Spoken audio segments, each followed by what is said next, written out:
Eu cumprimento a igreja com a graça e a paz do Senhor Jesus. Graças a Deus, a misericórdia do Senhor, como o pastor falou, se renovou em nossa vida nesta manhã. A palavra diz que Deus é rico em misericórdias, Graças a Deus, nós estamos aqui hoje, com a permissão dele. Hoje nós vamos estudar a lição 10, que o tema ele é muito sério, que diz: com Deus não se brinca. E hoje nós vamos tratar desse assunto, com Deus não se brinca. E nós vamos ver isso sobre os 4 primeiros mandamentos que Deus deu ao povo ali no Monte Sinai, quando Deus então falou com Moisés. Então nós vamos aprofundar um pouco nessa questão do relacionamento então que Deus chama o homem para ter com ele, esse relacionamento entre o homem e Deus, o relacionamento vertical. Se trata esses 4 primeiros mandamentos. Então nós vamos estudar um pouco, aprofundar sobre essa questão. E então nós vamos agora, a partir de agora, então entrar em espírito de oração. Vamos orar a Deus, vamos clamar ao Senhor para que Ele nos ilumine, nos dê um entendimento sobre aquilo que Deus requer de nós para ter um relacionamento pessoal com Ele, Deus Ele nos chama para um relacionamento, e é preciso que nós vamos entender hoje que esse relacionamento tem princípios colocados por Deus e que a gente deve observar em cima mesmo aqui do texto, que é o tema desse estudo, é que com Deus não se brinca. Nós temos que ter reverência com o nosso Deus, e vamos aprender um pouco mais sobre isso hoje. Então peço para os irmãos mesmo assentados, inclinar sua cabeça em reverência ao nosso Deus, e vamos orar. Grandioso Deus e eterno Pai, louvado seja o Teu nome, Senhor. Ó Pai, no nome santo do Teu Filho, nosso Senhor e Salvador Jesus Cristo, entramos na Tua presença, Senhor, clamando a Ti, Pai. Primeiro, com um coração agradecido, Senhor, por esta oportunidade, Senhor, porque a Sua misericórdia se renovou em nossa vida, e estamos aqui, Pai, para crescer na graça e no conhecimento da Tua palavra. Nos direcione através do Teu Espírito, Senhor, nos dê entendimento. E tudo que aqui vamos aprender, Pai, crave em nosso coração e em nossa mente, Pai, para não pecar contra Ti, Senhor. Então, Pai, venha nos auxiliar, nos ajudar e nos dê entendimento, Senhor. Abençoe essa aula, Pai, porque eu te peço no nome santo do Teu Filho, nosso Senhor e Salvador, Jesus Cristo. Amém. Irmãos, eu peço para que os irmãos abram então em Deuteronômio, capítulo 5. Nós vamos ler Deuteronômio, capítulo 5, do verso 1 ao 15. Eu peço para a irmã Adriana abrir em Êxodo 19, que a gente vai ler do 1 ao 12. Então nós vamos ler primeiramente, para a gente entrar então dentro desse assunto, nós precisamos ler então essas passagens para a gente começar a fazer a introdução da aula de hoje. Deuteronômio 5, do verso 1 ao 15.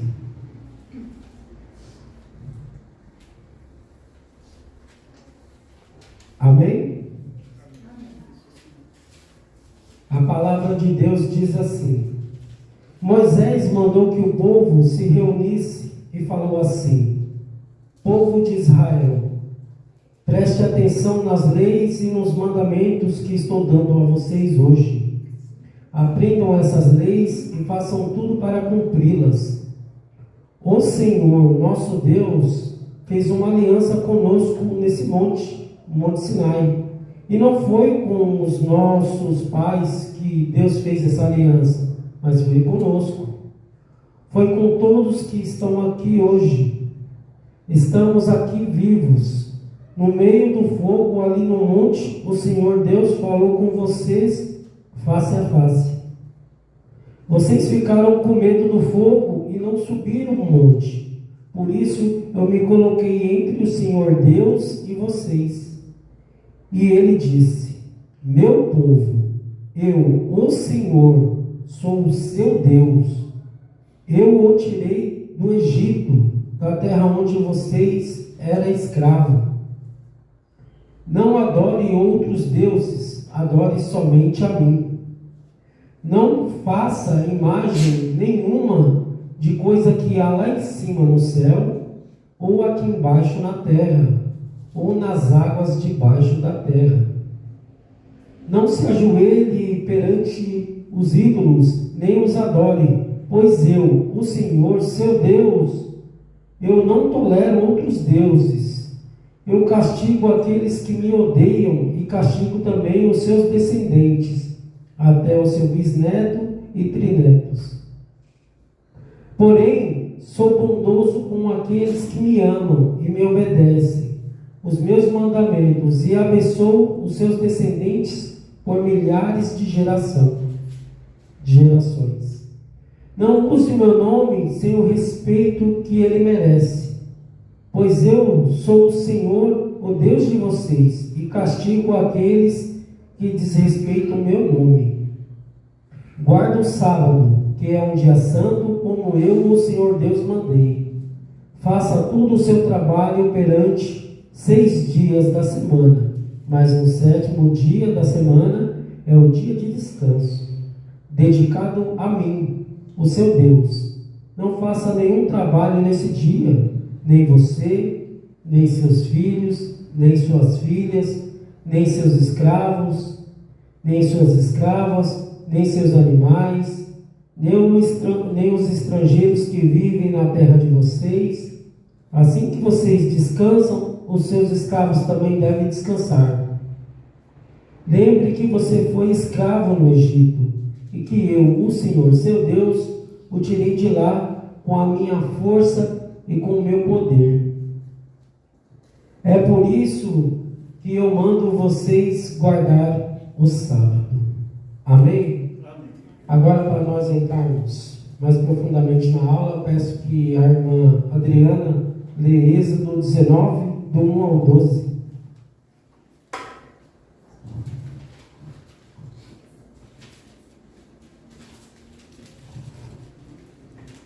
Êxodo 19, do 1 ao 12. Deus fala com Moisés no Monte Sinai. No 3º mês da saída dos filhos de Israel da terra do Egito, no 1º dia desse mês, vieram ao deserto do Sinai. Tendo partido de Refidim, vieram ao deserto do Sinai, no qual se acamparam ali, pois se acampou Israel em frente do monte.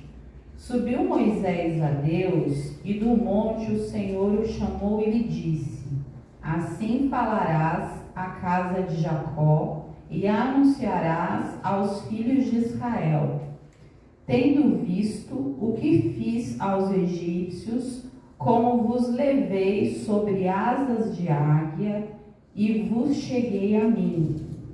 Agora, pois, se diligentemente ouvirdes a minha voz e guardardes a minha aliança, então sereis a minha propriedade peculiar dentre todos os povos, porque toda a terra é minha. Vós me sereis reino de sacerdotes e nação santa. São estas as palavras que falarás aos filhos de Israel. Veio Moisés, chamou os anciãos do povo e expôs diante deles todas essas palavras que o Senhor lhe havia ordenado. Então o povo respondeu a uma: Tudo o que o Senhor falou faremos. E Moisés relatou ao Senhor as palavras do povo. Disse o Senhor a Moisés: Eis que virei a ti numa nuvem escura, para que o povo ouça quando eu falar contigo, e para que também creiam sempre em ti. porque Moisés tinha anunciado as palavras do seu povo ao Senhor. Disse também o Senhor a Moisés: vai ao povo e purifica-o hoje e amanhã. Aí vêm eles e suas vestes, lavem eles e suas vestes, e estejam prontos para o terceiro dia, porque ao terceiro dia o Senhor, à vista de todo o povo, descerá sobre o monte Sinai. Marcarás em redor limites ao povo, dizendo: guardai-vos de subir ao monte, nem toqueis o seu limite. Todo aquele que tocar o monte será morto. Até o 12, né? Obrigado. Então, como lemos então essas duas passagens, entendemos bem aqui como Deus então chama esse relacionamento a ter com o povo de Israel um relacionamento exclusivo com aquela nação, onde eles seriam um povo sacerdote ali de Deus. E é interessante, irmãos, falarmos disso, porque através desse ensinamento, esses mandamentos que Deus nos dá aqui, Ele ensina a forma correta de como adorá-lo. Porque as pessoas têm esse costume de querer servir a Deus do seu jeito, mas Deus ele vem demonstrar qual o jeito correto que Ele quer ser adorado, e não é do nosso jeito, é do jeito dele. Por isso Deus então ele começa a explicar que para nós termos essa relação com Ele, essa relação pessoal, é preciso observar princípios estabelecidos por Deus, porque Deus ele é santo, e como o tema da aula diz, com Deus não se brinca. Então é muito importante nós estarmos então prestando atenção nessa aula de hoje. Ela é muito importante para esse relacionamento que nós temos com Deus. Então o alvo da nossa lição é reconhecer a autoridade santa de Deus e que devemos adorá-lo exclusivamente.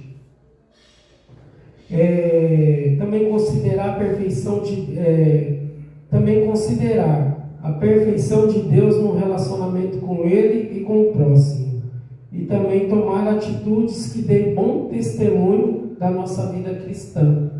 Nós temos que observar tudo isso. Deus, irmãos, antes de então chamar aquele povo para um relacionamento, Deus primeiro ele se mostra, ele se faz conhecer. Como que Deus fez isso? Deus foi se apresentar àquele povo que estava na escravidão do Egito. Deus então vai até aquele povo, se apresenta que Ele é o Deus Todo-Poderoso, o Criador do céu e da terra, e que Ele tem poder sobre todas as coisas criadas. Deus então manda uma praga naquele povo do Egito, mostrando então para o povo de Israel quem Ele é o Deus, quem é o Deus deles, o Deus Todo-Poderoso. E Deus faz grandes sinais e prodígios naquele momento.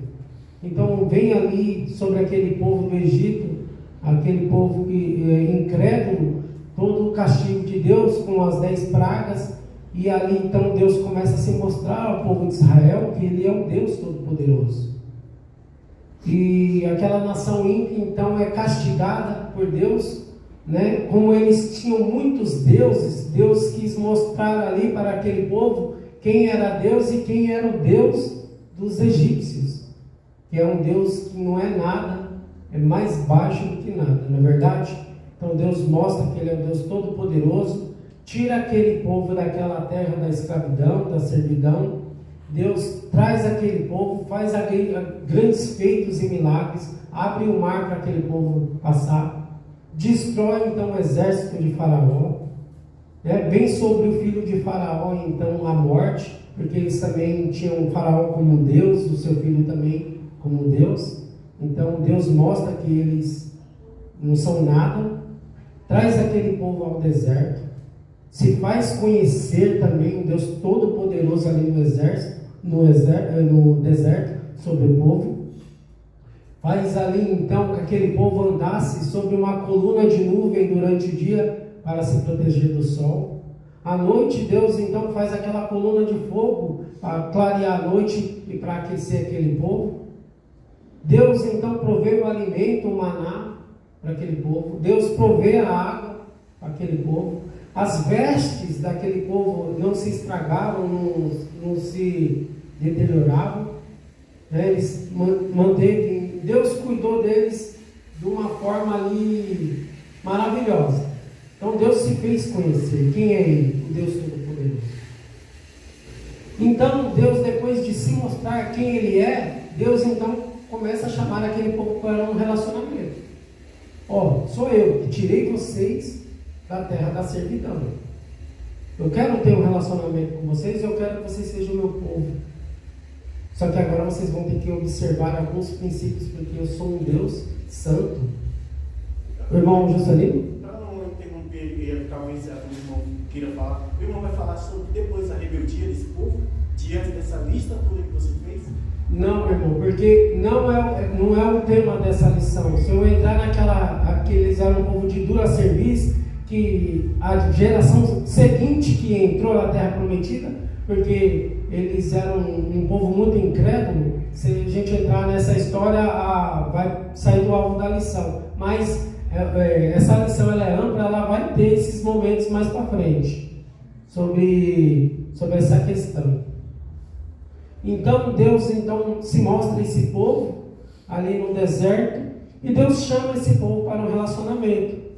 Só que aí Deus chama Moisés e fala para Moisés: manda esse povo se purificar, porque agora eu quero falar com esse povo, quero mostrar para esse povo quem eu sou e o relacionamento que eu quero ter com eles.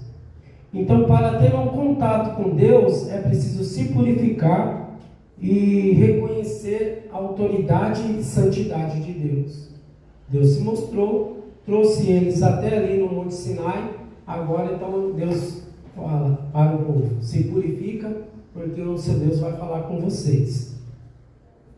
E é interessante, irmãos, que quando nós trazemos para o nosso dia de hoje, né, como cristão, a igreja em si não é diferente do que Deus fez ali, né? Nós podemos ver que Deus, ele se faz conhecer, né? Nós conhecemos Deus então através de sua palavra. O Espírito nos convence quem é a pessoa do nosso Senhor e Salvador Jesus Cristo. Cremos no Senhor, somos salvos. Deus então, ele se mostra através, revelando para nós, através do Espírito, o seu plano de salvação, entregando o seu Filho, né, para nos salvar da morte eterna. Então há um plano de salvação por meio do nosso Senhor Jesus Cristo ali na cruz. Então Deus se revela a nós, Ele mostra o seu plano e também mostra para a gente: para mim ter um relacionamento hoje com você, a igreja, é preciso que você se purifique, é preciso que você se santifique, como Deus fez ali no deserto com o povo. E de que maneira, né, devemos nos purificar? Primeiro, aqui eu já falei, né, entregar a nossa vida ao nosso Senhor e Salvador Jesus Cristo, né? Porque em 1 João 1,7 diz assim: se porém andamos na luz, como Ele está na luz, temos comunhão um com os outros, e o sangue de Jesus, seu Filho, nos purifica de todo o pecado. Então, é tendo Jesus como Senhor e Salvador de nossa vida que então somos purificados pelo sangue do nosso Salvador. E também, irmãos, através da oração nós nos purificamos. Porque a palavra de Deus diz assim em João 1,9: se confessarmos os nossos pecados, Ele é fiel e justo para perdoar os nossos pecados e nos purificar de toda injustiça. E como é que nós nos purificamos também? Através da leitura da palavra. Porque através da leitura da palavra nós obedecemos então os mandamentos de Deus e também somos purificados. Então, a primeira ação é reconhecer o Senhor Jesus como Senhor e Salvador de nossa vida. Através da oração, através da palavra, conseguimos ir nos purificando, então nos santificando. nós vamos ler Êxodo 19:5. Eu peço para que o irmão leia, por favor, Êxodo 19:5.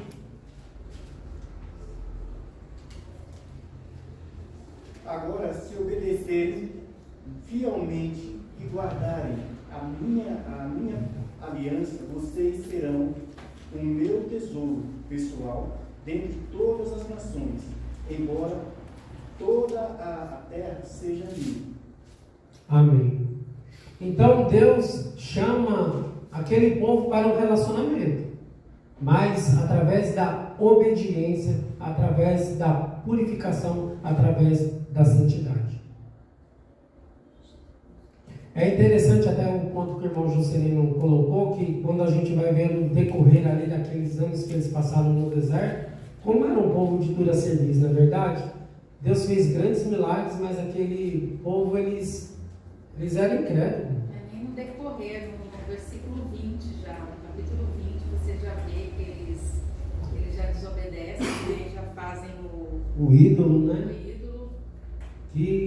Que coisa, né? Mesmo Deus mostrando aquele grande feito, a geração futura que foi entrar na terra prometida, porque o povo era muito incrédulo. Então, Deus ele propõe tomar Israel como sua propriedade peculiar diante de todos os povos.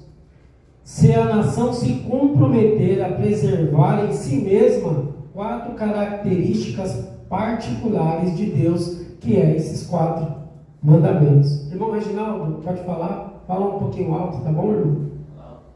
É que tá falando de ídolos, né? Antes dos ídolos, eles queriam ter um físico para estar adorando, né? No Velho Testamento.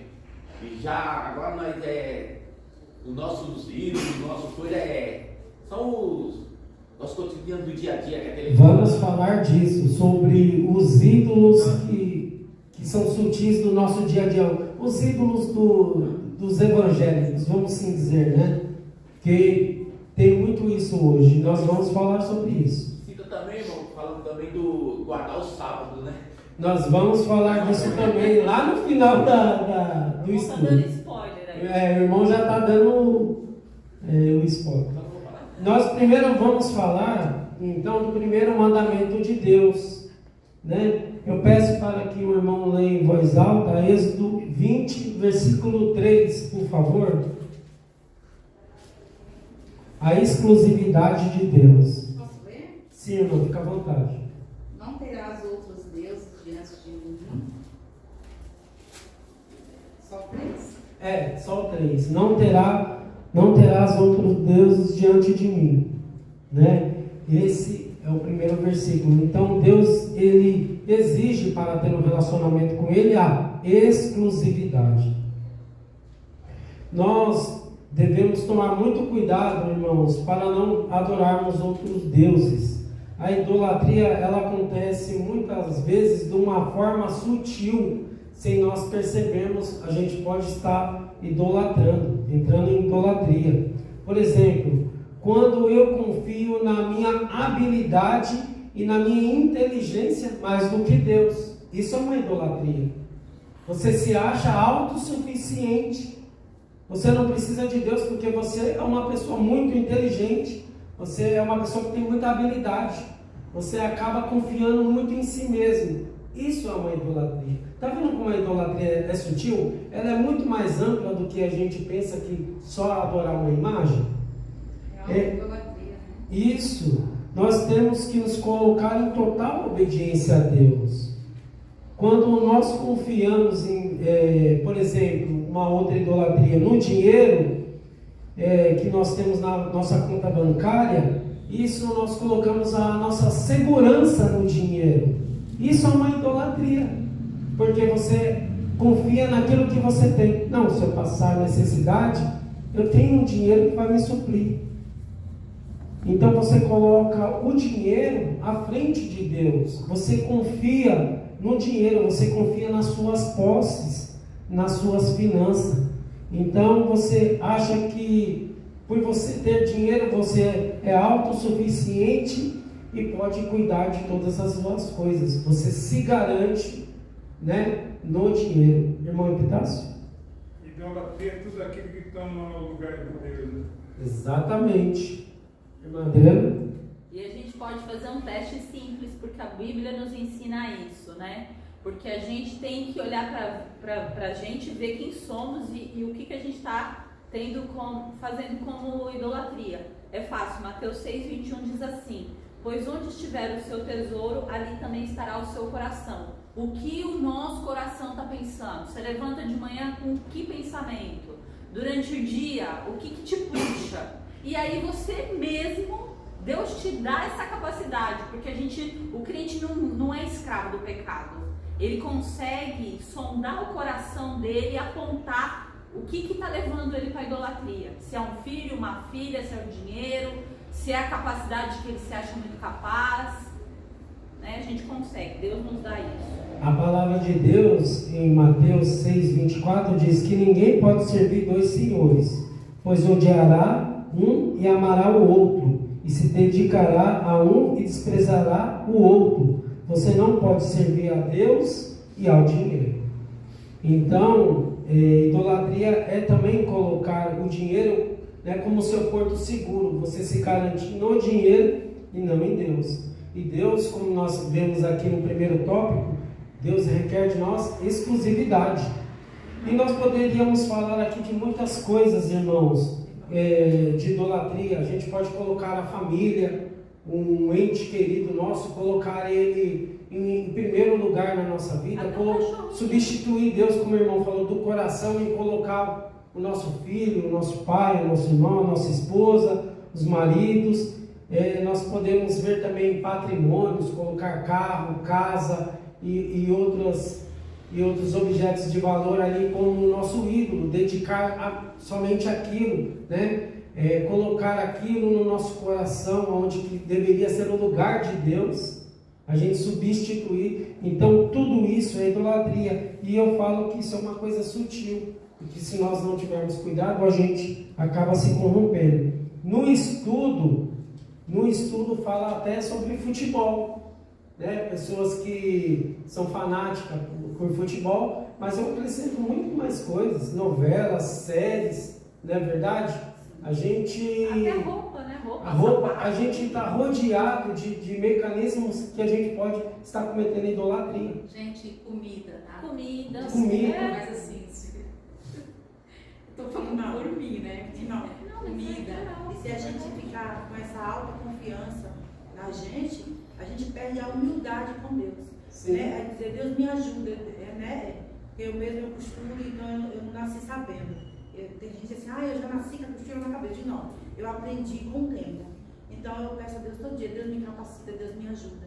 Tem dias que tem coisas muito difíceis para mim fazer, e Deus me ajuda de estar pronta ali, que é uma maravilha. Então a gente tem que ter humildade de levantar e pedir a Deus para nos ajudar e encher da graça dele, porque eu não nasci sabendo. Não sou melhor do que ninguém. Tem que pedir a Deus humildade, e Deus vai ensinando. Eu aprendi tanta coisa no decorrer da minha vida que, se eu for falar aqui, vocês ficam de boca aberta, porque eu vim da costura de roupa e agora eu entrei em coisa de bolsas, né? Então eu faço bolsas, necessaire, e é tudo Deus que me deu. Não foi nada de mim, mérito. A irmã coloca a sua confiança totalmente em Deus. E olha, irmão, é isso, irmãos. Esse é o cuidado que a gente tem que ter a respeito disso. Porque nós falamos de imagens, né? Muitas vezes, mas imagens, a gente sabe que no mundo inteiro isso acontece em grande escala. Adoração em imagens, nós vamos ver aqui mais para frente, mas eu queria focar mais nesse ponto desses ídolos sutis, para a gente tomar cuidado, né? Porque a gente fala, não, mas eu não adoro a imagem. Mas como é que está a sua vida? Onde está a sua confiança? Onde está o seu tesouro?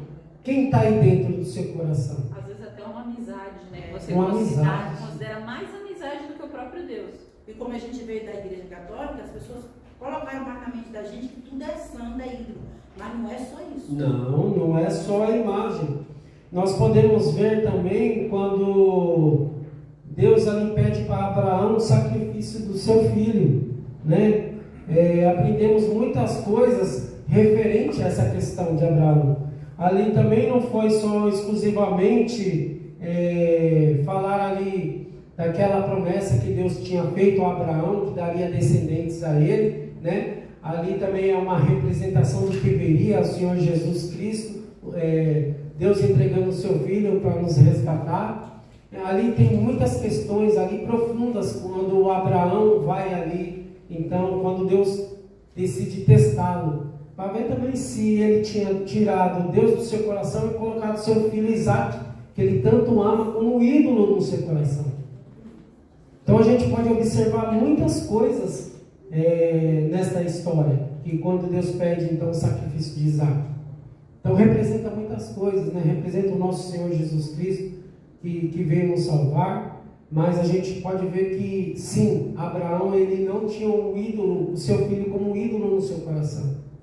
Ele estava disposto a mostrar ali para Deus que Deus é exclusivo na vida dele, que em primeiro lugar vem Deus. Irmão Reginaldo? Você falando de Deus ver se a pessoa está com o coração voltado a ele, exemplo de Jó. Jó foi um grande exemplo, tirou tudo dele, dinheiro que ele tinha, filhos, entendeu? Para ver se ele estava realmente voltado a Deus. E ele provou que estava realmente, entendeu? Deixou o diabo agir. Então, geralmente Deus permite que o diabo age na nossa vida para ver se é isso mesmo, entendeu? Que o diabo está falando, entendeu? Mas Deus sabe do nosso coração, mas ele quer falar para o diabo, não é isso? Deus, sem Jó saber, Deus usou Jó então como seu advogado aqui na terra e mostrou para Satanás que Jó adora mais a Deus do que sua própria família. Deus me deu, Deus tomou, bendito seja o nome do Senhor. Né? Então Jó provou que sim, no seu coração Deus está em primeiro lugar. Irmãos, agora que nós falamos um pouco sobre essa exclusividade que nós temos que ter no nosso coração, que é Deus, e nos afastar da idolatria, principalmente coisas do nosso cotidiano que nós temos que estar muito atentos, a irmã? Que me incomodou assim para falar, que um Deus agora muito famoso nos nossos dias, em todos os meios e no evangélico também, no meio cristão, é a forma de cultuar a cultuação do corpo, né? A idolatria, né? A vaidade, nada o corpo. contra quem vai na academia, né? Eu particularmente não gosto. Mas Paulo falava nada isso, contra né? quem Dos gregos, né? e romanos, que eles era a história da academia, do culto ao corpo, do músculo, já, né? Desde aquele tempo, tão né? atual, né? Hoje em dia, você vê. Às vezes a pessoa vai na academia até por direcionamento médico. Eu conheço pessoas que vão porque realmente precisa. Já tem outras que vão porque, óbvio, gosta, nada contra, mas aí você vê, saiu da academia e começa, né? Foto. É uma coisa assim que você vê que a pessoa ela tá ali, você sente assim que a pessoa ela tá apegada naquilo. Não é, parece que tá com o coração naquilo. Não é que assim, eu fui pra academia porque eu preciso, porque eu gosto. Não é só isso. Não tem o culto ao corpo, né? Não tem o equilíbrio, né? Você vê onde que está o coração, né? Agora nós vamos falar sobre a incomparabilidade de Deus. Deus é incomparável. Nós vamos ler Êxodo 20, versículo 4. O irmão que achar, por favor, pode ler.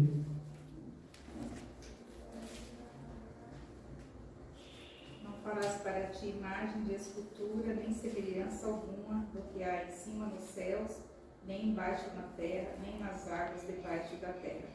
Amém.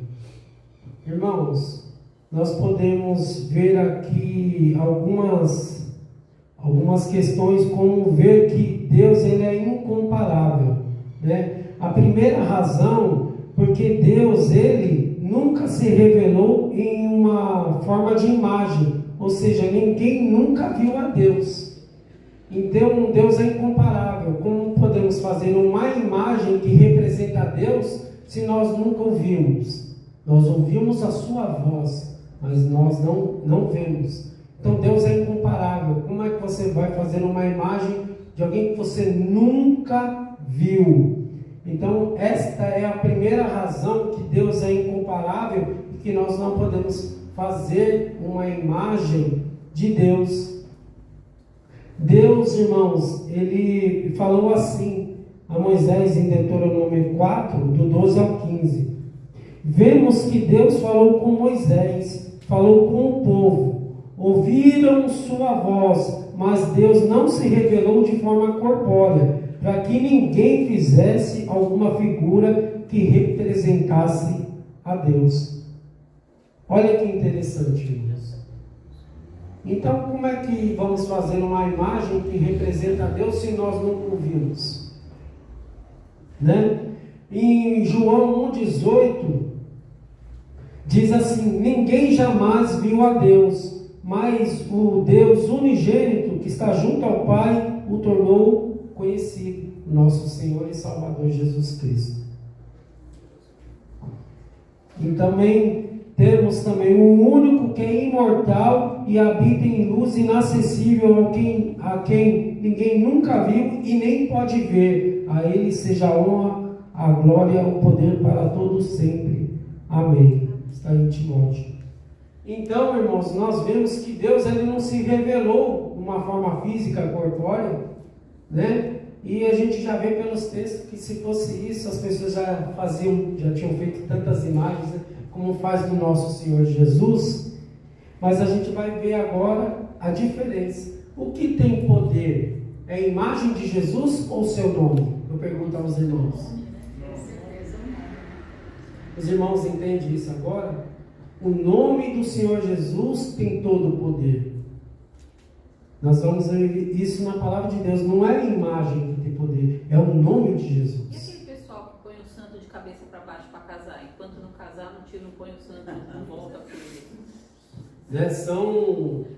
São algumas questões que a gente vê que com Deus não se brinca, e estão brincando com Deus, irmãos. Isso é muito sério. O nosso Deus, ele é santo. Seu atributo, a santidade é colocado no 3º grau. Santo, santo, santo é o Senhor dos exércitos. Com Deus não se brinca. É interessante, irmão, que quando o senhor falou isso aí, me veio na memória aquela parte da palavra, que agora não me lembro do versículo, que quando Jesus estava subindo, né, ressurreto, e os apóstolos todos ali olhando ele subir, né, numa nuvem, e aí eles ficaram ali olhando, né, dá logo a entender que já queria logo ficar ali adorando, né, se bobeasse já ia fazer logo uma imagem ali, né. Aí o anjo veio, por que vocês estão olhando, né? Por que vocês estão aí parados, olhando, né, admirando, né? Vão cuidar das suas vidas, vão levar o evangelho, vão levar a palavra, né? O mesmo que está indo voltará, em grande glória. Em Tessalonicenses 4, né, Paulo fala sobre também esse episódio em Atos, lá em Tessalonicenses, que o Senhor Jesus virá sobre as nuvens ali, então chamará o seu povo, né? Irmão? Negócio de ídolo interessante, uns dando o benefício do outro. Eu não me lembro o nome, qual é a cidade, não sei se é no México, que tem uma ponte que eles pegam, faz a ponte, tem um rio embaixo, eles jogam um monte de moeda para aquele prosperidade. Só que o que? Estão jogando lá, tem outros espertos que estão lá embaixo catando as moedas para se beneficiar, se sustentando com aquelas moedas. Eles estão nadando e... Então, por que não podemos fazer imagem? A segunda razão, irmãos, é como eu já vinha falando para os irmãos, porque Deus requer atenção especial ao seu nome, não à sua imagem. Deuteronômio 12, de 1 a 5, né, ele vem falando sobre essa questão do nome de Deus. E a gente tem que entender, irmãos, que Deus...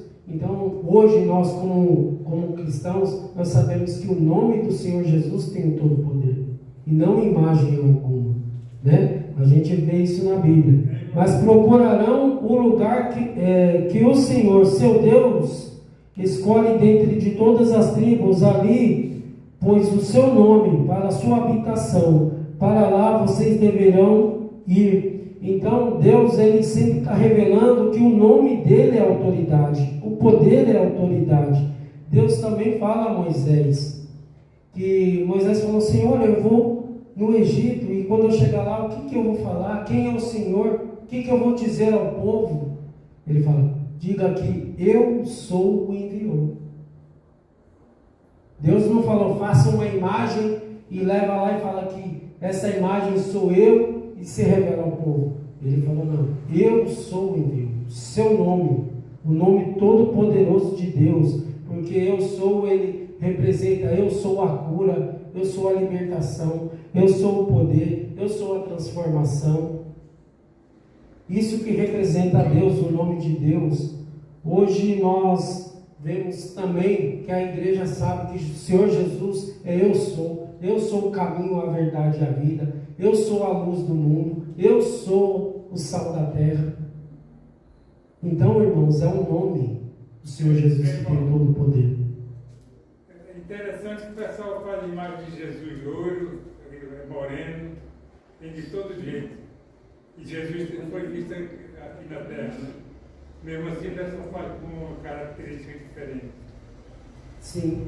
Então, hoje, o nome de Jesus tem todo o poder e não a sua imagem, né? Deus se quis revelar desta maneira, porque Deus é o Deus invisível. Quando a gente vê 1 Timóteo 1,17, diz assim: ao Rei eterno, ao Deus único, imortal e invisível, seja a honra e a glória para todos sempre.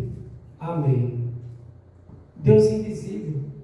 Como é que nós vamos criar uma imagem de Deus se Deus se revela o Deus invisível, o Deus todo-poderoso? E ainda assim, Jesus é Deus, né? E ainda assim não podemos fazer imagem de Jesus, né? Sim. Sabendo que Ele é Deus. Ele é Deus. O nome de Jesus tem todo o poder, né? Um outro Jesus episódio Cristo. de Jesus também que me vem à memória é quando ele foi transfigurado no monte junto com os outros 3 apóstolos, né?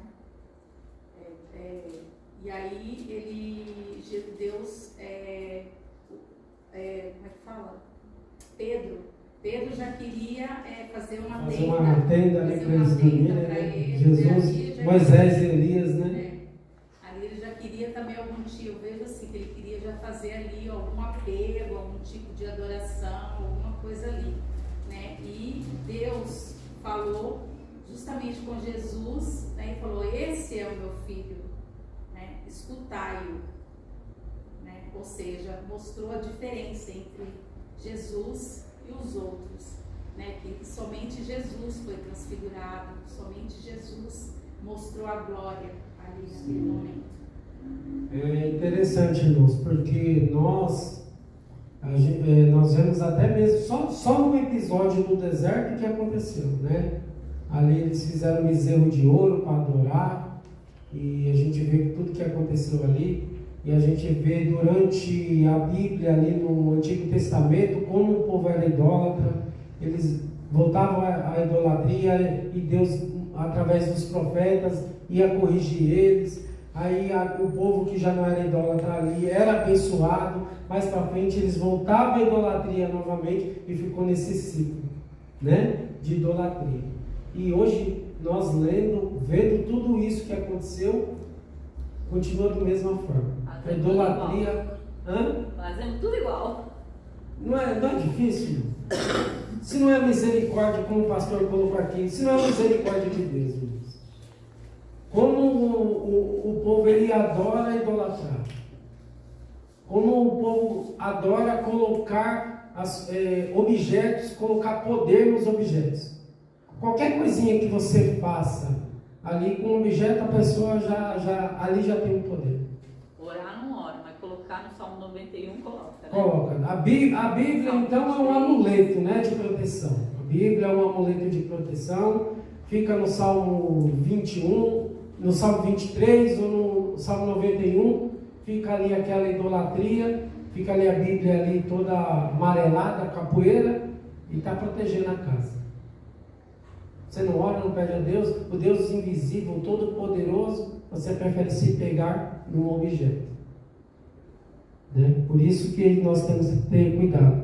A terceira razão que Deus é incomparável, que nós não devemos adorar ídolos e imagens, porque é um absurdo, irmão.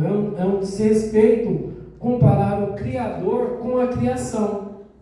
Como que o Criador de todas as coisas pode ser rebaixado à criação? Como você pode rebaixar o Deus Todo-Poderoso a um objeto, colocar em um lugar e falar: esse é meu Deus, me salva? O Criador de todas as coisas. Irmãos, quando nós vemos ali em Isaías, que está na revista 44, é muito longo a passagem sobre a idolatria. Ele coloca algumas características que é curiosa nós percebemos aqui, né? Ali um homem escolhe uma árvore, ele corta aquela árvore, daquele tronco ele faz 2 pedaços. Um pedaço, olha só, irmãos, um pedaço ele pega, corta, faz a lenha.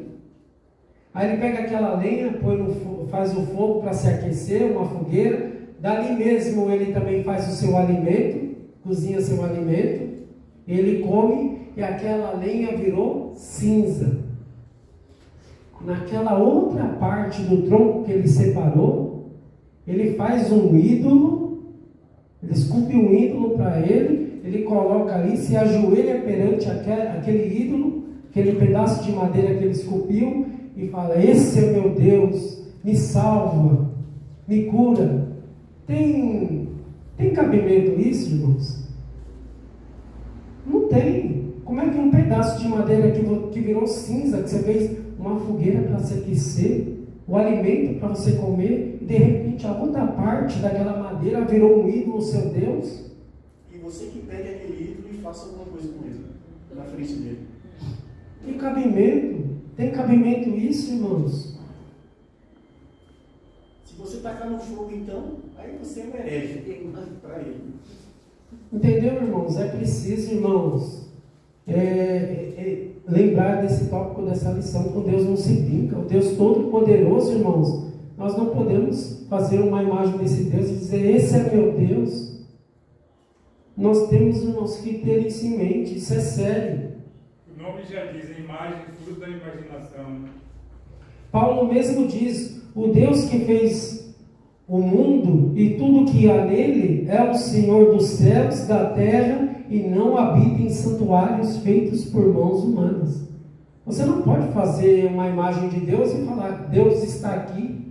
Deus está em todos os lugares. Deus não é um Deus limitado, onde você pode fazer uma imagem e falar: Deus está aqui nesse lugar e somente aqui, como a gente via ali em Atenas, na Grécia, quando Paulo chega lá e vê todo aquele cenário, né, de imagens idólatras, e Paulo vem falar: eu vim falar do Deus desconhecido. Ele não habita em santuário feito por mãos humanas. Ele está em todos os lugares. Ele é o Deus Todo-Poderoso. O Deus deles estavam ali. Eles tinham que ir aí naquele santuário adorar aquele Deus. O nosso Deus, irmãos, não está limitado a um lugar. Ele é o Deus Todo-Poderoso. Ele está em todos os lugares. E Paulo vem falar isso. Irmão?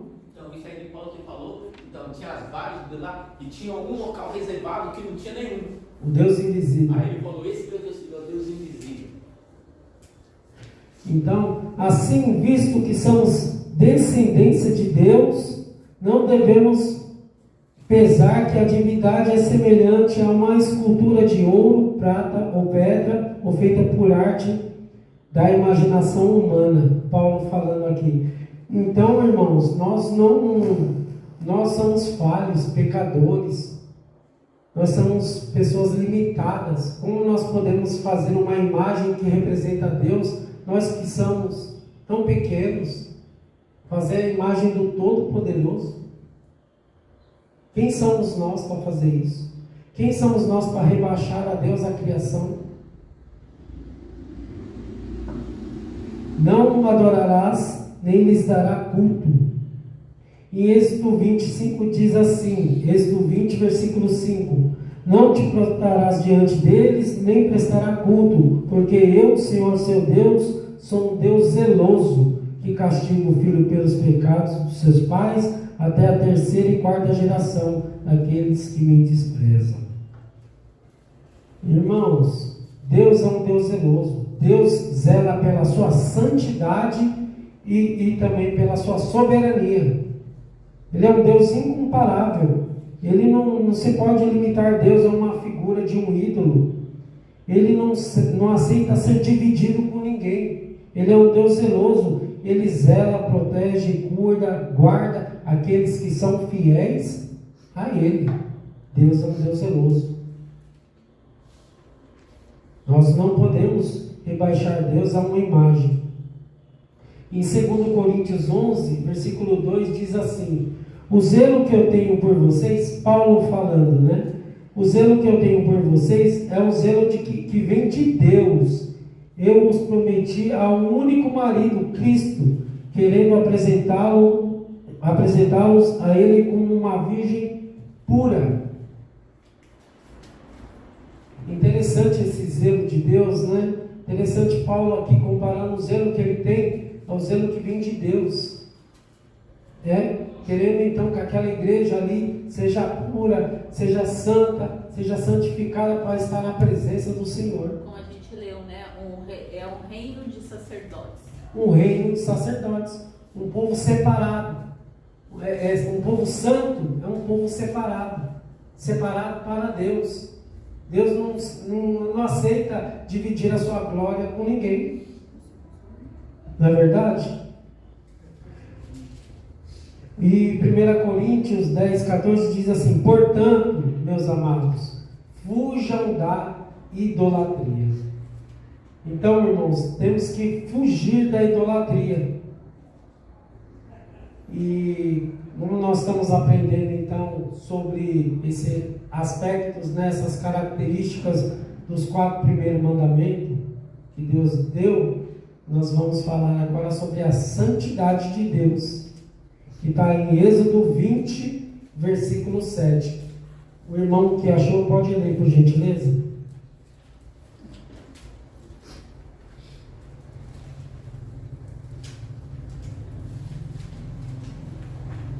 Não tomarás o nome do Senhor teu Deus em vão, pois o Senhor não deixará impune quem tomar o seu nome em vão.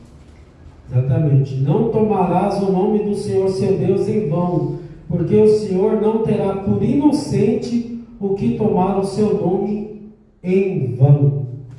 Irmãos, como a gente acabou de falar, você ser santo é você ser separado, ser separado do quê? Do pecado, da impureza, das coisas contaminadas, dos vícios, da idolatria, tendo então um relacionamento ali com Deus. Eu, Senhor vosso Deus, portanto vos consagreis e sereis santo, porque eu sou santo, separado. Nós temos que ser santo. E como o irmão Reginaldo citou Jó, Deus deu um diagnóstico de como devemos ser santos. Deus falou assim: não há ninguém na terra como ele, homem íntegro, reto, temente a Deus e que se desvia do mal. Isso é um homem santo, que é separado do mundo. É aquele que busca a sua santidade todos os dias. É aquele que todos os dias ele luta para não pecar contra Deus. Isso é um homem santo. É interessante nós vermos aqui, que a revista trata a reverência que os escribas faziam na hora que ia escrever o nome de Deus, então, na Bíblia. Eles pegavam e tomavam um banho, irmãos. Eles se purificavam. Eles pegavam a caneta, que era uma pena na época, eles pegavam a caneta ali, exclusiva, para escrever o nome de Deus. Tamanha reverência, a santidade ao nome de Deus.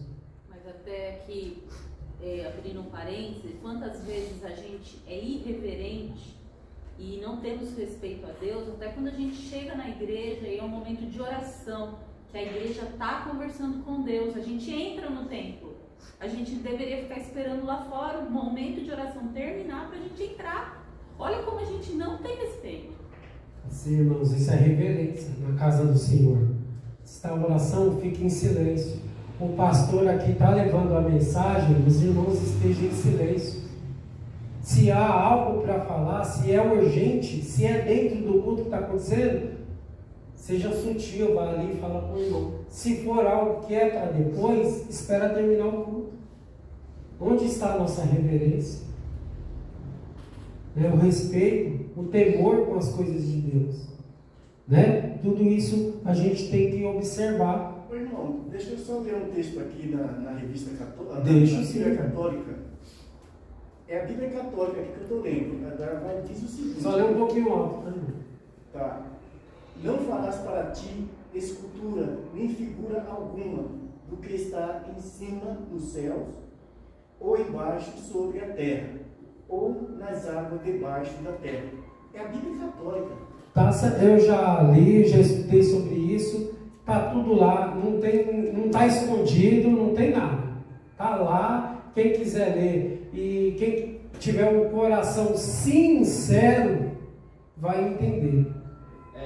Os colegas que é católico, que ele é tipo como se fosse coroinha, alguma coisa assim, entendeu? Falou que já foi estudar isso aí, mas ele falou se tirar as imagens de lá, pede os fiéis. Porque eles vão mais para a igreja por causa das imagens.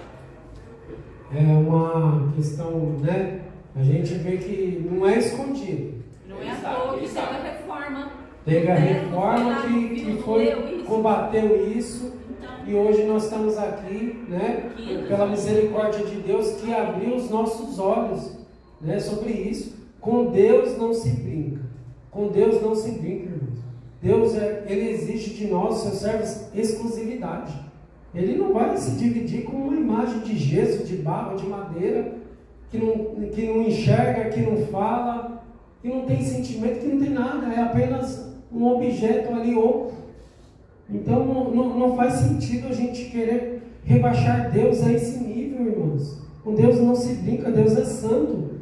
E é interessante, irmãos, nesse texto que fala que para a gente ter reverência com o nome de Deus, e não falar o nome do Senhor, seu Deus, em vão. A gente estudou sobre a aula passada nessa questão de não falar o nome de Deus em vão. Nós vemos aqui os escribas, ali com reverência para escrever o nome de Deus, e só que é mais profundo no hebraico, esse não falarás o nome do seu Deus em vão, que quer dizer carregar também, irmãos. Aqueles que hoje falam que são cristãos, que se intitula aí fora, então como um servo de Deus, como um servo de Cristo, irmãos, eles têm que representar aquele nome que eles estão carregando. Nós temos que entender isso, que com Deus não se brinca. Se você leva o nome de Cristo a outras pessoas, como é que está a sua conduta? Ela está de acordo com aquilo que vocês falam que é? Como é que é o seu relacionamento com a sociedade aí fora? Esse nome que nós não devemos falar em vão e que nós carregamos, somos cristãos. Nós estamos tendo uma conduta séria sobre isso? Esse nome, nós podemos dizer isso mesmo? Ou nós estamos pecando contra Deus? Carregando o nome de Deus, falando do nome de Deus em vão. Fazendo outros tropeçarem. Fazer outros tropeçarem. crente pode ser Dando um mau testemunho, irmã? Dando um mau testemunho. Então, a gente tem que pensar em tudo isso. É muito mais amplo do que você só chegar e falar o nome de Deus em vão. Porque você carrega o nome, você tem que zelar por ele.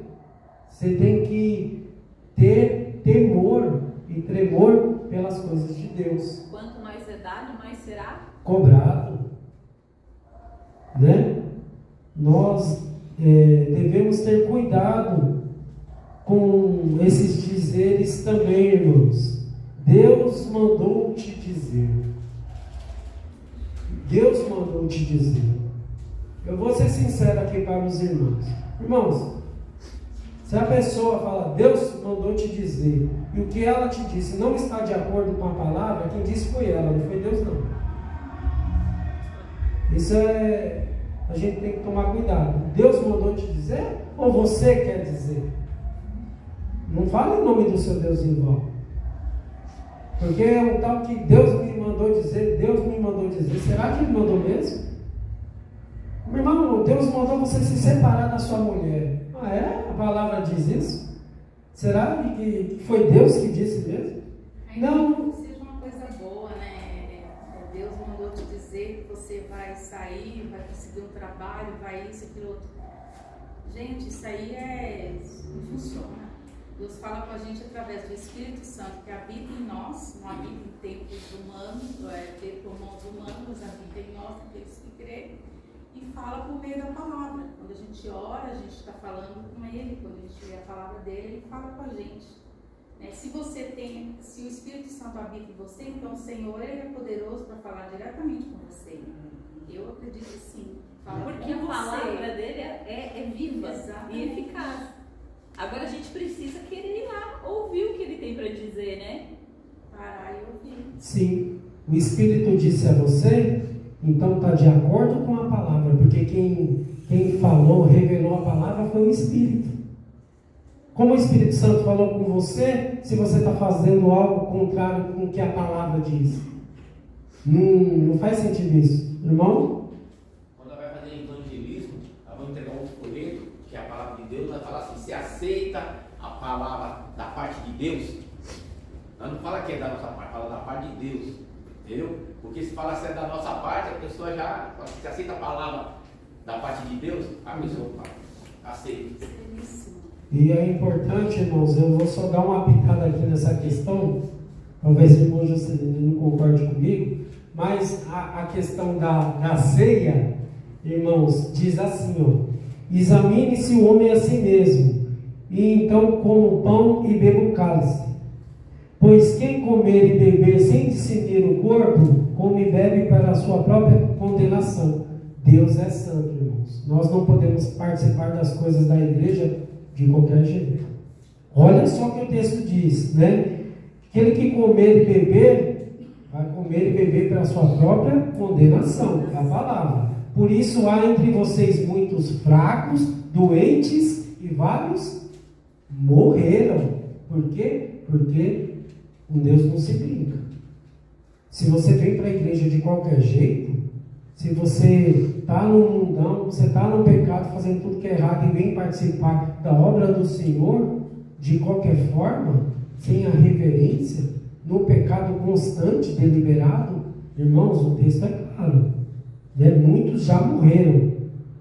Os filhos de Arão morreram, né? Sacerdotes, levitas morreram? Não foi? Por quê? Brincaram com a santidade de Deus.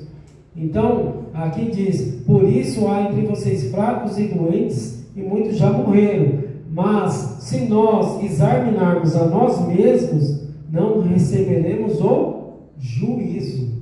Por isso é tão importante se examinar. Santidade de Deus. Cuida da sua vida. Deixa a vida do irmãozinho. Cuida da sua vida.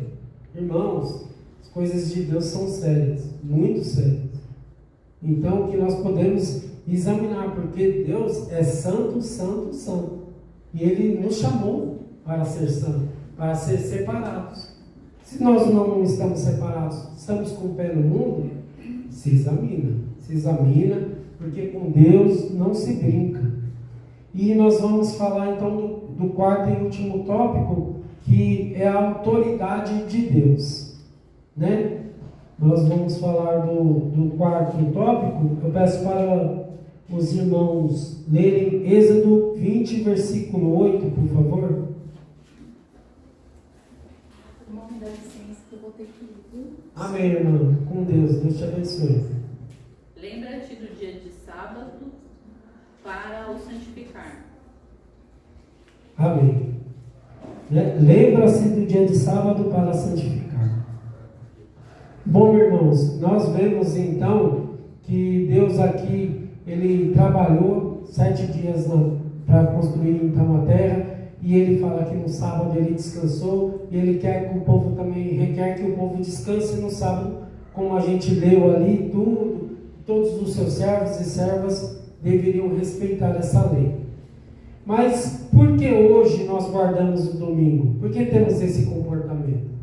Nós sabemos que tinha um ritual ali, né? Todo mundo tinha que fazer várias coisas nesse sentido, por causa do sábado, mas o Senhor Jesus veio e Ele é o Senhor do sábado. Hoje nós temos os 7 dias da semana para adorar a Deus, né? Nós temos os 7 dias para adorar a Deus. Nós vamos ver algumas questões aqui, porque nós separamos o domingo como família para estar na igreja. Mas a gente está em comunhão com Deus todos os dias. Não é verdade? Então, o primeiro... Por que nós, então, hoje observamos o domingo, né? A gente guarda o domingo para a família estar, então, na igreja. Porque no primeiro dia da semana, bem cedo, estando ainda escuro, Maria Madalena chegou ao sepulcro e viu que a pedra da entrada tinha sido removida. Está em João 20, versículo 1. Porque Jesus ressuscitou no domingo. Também, irmãos, ao cair da tarde, daquele primeiro dia da semana, estando os discípulos reunidos à porta trancada, no meio dos judeus, Jesus entrou, pôs-se no meio deles e disse: a paz seja com você. Então, aqui no João 20, 19, Cristo apareceu ressurreto aos discípulos no domingo. Também no versículo 26 diz assim, irmãos: uma semana mais tarde, os seus discípulos estavam outra vez ali, e Tomé com eles. Apesar de estarem trancadas as portas, Jesus entrou, pôs-se no meio deles e disse: a paz seja com você. Então, outra aparição aos discípulos se deu no domingo. E nós vemos em Atos também que o Espírito Santo foi dado à igreja no domingo, né? A prática de se reunir aos domingos era constante na vida da igreja. Isso está em Atos 2,14, em 41, no versículo, capítulo 20, versículo 7, 1 Coríntios 16, versículo 2. Então, hoje nós vemos que nós temos esse hábito de nos reunir no domingo, para cultuar a Deus em família. Mas nós cultuamos a Deus todos os dias. Todos os dias é o dia do Senhor. Mas especialmente nós separamos o domingo, porque durante a semana nós estamos trabalhando, então a gente reserva esse dia especial, e normalmente a folga de quase todo o povo de Deus, porque alguns folgam na semana, mas a gente, né, a grande maioria folga domingo, então nós nos reunimos domingo aqui, como uma família em Cristo, para adorar a Deus. Então, irmãos, eu vou ler a conclusão do nosso estudo, né? Onde nós vimos aqui que esses primeiros 4 mandamentos é importante, eles são atuais e nós devemos observar eles muito bem. A conclusão diz assim: tudo que foi planejado por Deus pertence a Ele, é sustentado por Ele. Deus chama para si mesma seriedade no seu santo trato com os homens. Eu sou o Senhor, teu Deus, Deus zeloso, que visito a iniquidade e faço misericórdia. Cada um de nós pode fazer a si mesmo esta pergunta a seguir: que tipo de atitude tenho tomado em nome de Jesus na minha vida diária? E o que as pessoas têm pensado de Deus a partir da observação da minha vida? Então fica aqui, irmãos, essas perguntas para a gente examinar dentro de nós como está esse comportamento, né, perante então esses mandamentos que vimos aqui. Como é que nós temos nos comportado, né? Nós temos carregado o nome do Senhor Jesus, nós temos dado um bom exemplo, um bom testemunho. Então que fique aí então essa pergunta para os irmãos examinarem no coração. Amém, irmãos? Amém. Vou pedir